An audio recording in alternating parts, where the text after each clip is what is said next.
반갑습니다. 2월 22일 화요일 새벽 말씀을 올려드리겠습니다. 성경 말씀은 마가복음 3장 7절에서 12절까지입니다. 예수께서 제자들과 함께 바다로 물러가시니 갈릴리에서 큰 무리가 따르며 유대와 예루살렘과 이두메와 요단강 건너편과 또 두로와 시돈 근처에 많은 무리가 그가 하신 큰 일을 듣고 나오는지라. 예수께서 무리가 애워싸미는 것을 피하기 위하여 작은 배를 대기 하도록 제자들에게 명하셨으니 이는 많은 사람을 고치셨으므로 병으로 고생하는 자들이 예수를 만지고자 하여 몰려왔습니다. 더러운 귀신들도 어느 때든지 예수를 보면 그 앞에 엎드려 부르짖어 이르되 당신은 하나님의 아들이다 하니 예수께서 자기를 나타내지 말라고 많이 경고하시니라. 아멘. 예수님께서 더러운 귀신을 내쫓으시고 수많은 병자를 고치시는 이적을 행하실 때에 이 소문이 온 동네에 퍼지게 되었고 그때에 예수님 주위에는 많은 병자들, 귀신 들린 자들이 모여들게 되었습니다. 한마디로 인산인해를 이루었습니다. 1절에 보니까 예수께서 제자들과 함께 바다로 물러가시니 갈릴리에서 큰 무리가 따르며 우리가 그가 하신 큰 일을 듣고 나오는지라. 심지어는 그 바닷가에서 예수님이 사람들에게 밀려서 이 바다에 빠질 뻔한 그러한 엄청나게 많은 사람들이 모이게 된 거죠. 제자들을 시켜서 배를 준비해서 배 위에서 말씀을 증가하시는 모습을 보게 됩니다. 10절에도 이는 많은 사람을 고치셨으므로 병으로 고생하는 자들이 예수를 만지고자 하여 몰려왔습니다. 자, 오늘 예수님 주위로 수많은 사람이 왔습니다. 문제가 아닌 사람, 병든 자들, 귀신 들린 자들 몰려왔습니다. 고침을 받기 위해서 그런 것이죠. 그러나 예수님께서 정말 백성들에게, 무리들에게 하시고자 하는 말씀은 병자를 고치는 것이 아니라고 하는 사실을 오늘 이 시간에 말씀으로 생각해 보고자 합니다. 물론 예수님은 인생들이 가지고 있는 무거운 짐을 외면하지 않았습니다. 천국 갈 수 있는 원론적인 복음만 증거하신 분이 아닙니다.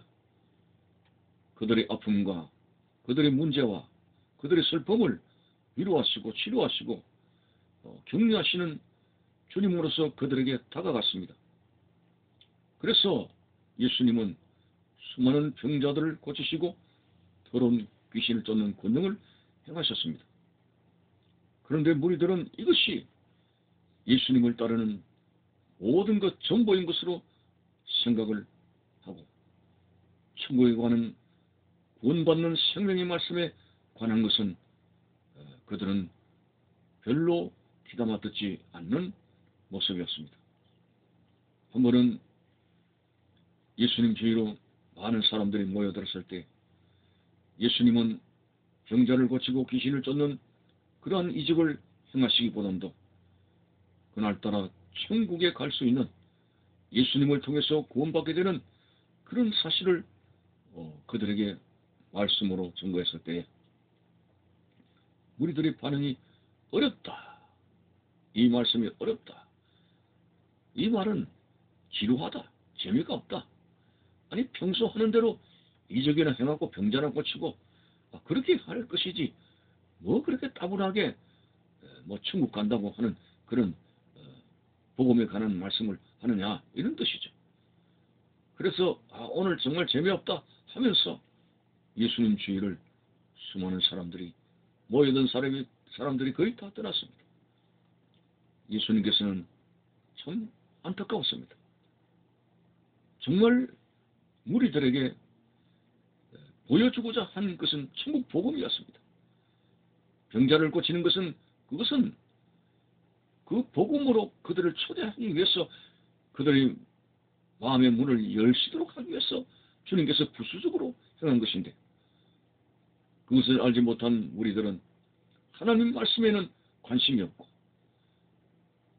정말 그들의 육신의 생활 속에서 문제와 고통과 그것만 가지고 매달렸습니다. 오늘도 우리는 이것을 기복적인 신앙이라고 매우 우려를 하고 있습니다. 물론 우리가 예수님을 믿음으로 말미암아 우리들의 하는 여러 가지 육신에 관한 일이 잘 되는 것이 하나님께서 내리신 복이 될 수가 있습니다. 오랫동안 묵은 질병도 떠나가게 되고 또 여러 가지 가정의 문제로 기도하실 때 하나님께서 그 문제를 해결하시고 우리 하나님께서는 이렇게 우리의 생활 속에 있는 무거운 짐들에 대해서 그것을 치료하고 위로하시기 위해서 다가오십니다. 그러나 문제는 그것에만 치중하지 말라고 하는 것입니다. 내 병을 고치시고 나의 기도를 들어주시고 나의 문제를 해결하시는 나사렛 예수가 누구신가를 주목해야 됩니다. 예수님께서는 자신을 떠나가려는 수많은 사람들 안타깝게 생각했고 제자들에게도 물었습니다. 너희들도 나를 떠나가려느냐? 너희들도 갈 테면 가라고 했습니다. 그때에 베드로가 뭐라고 말했습니까? 영생의 말씀이 이곳에 계시매 우리가 주를 떠나서 어디로 가오리까? 역시 베드로는 바른 신앙을 가진 사람이었습니다. 영생의 말씀이 여기에 계신다. 병 고치고 문제 해결하고 육신의 문제에 주목하는 베드로가 아니라 정말 하나님의 말씀, 영생하게 하는 이 말씀, 천국의 복음, 이것에 분명한 주님을 따르는 의도를 알게 된 베드로. 오늘 우리의 신앙이 정말 하나님 나라에 가게 된다는 이 천국 복음의 본질을 가지고 신앙생활이 주력하고 거기에 우리가 기도하고 거기에 매달려야 된다는 것이죠. 그러나 오늘 우리는 이 천국에 간다는 이 중요한 본질적인 우리의 신앙의 의도는 점점 작아지게 되고 현실에 너무 주목하게 됩니다. 현실이 잘 되고 안 되느냐에 따라서 우리 신앙의 열정이 커지고 작아지고 하는 이런 어처구니 없는 일들이 나타나지고 있습니다. 여러분, 우리는 주님을 사랑해야 됩니다.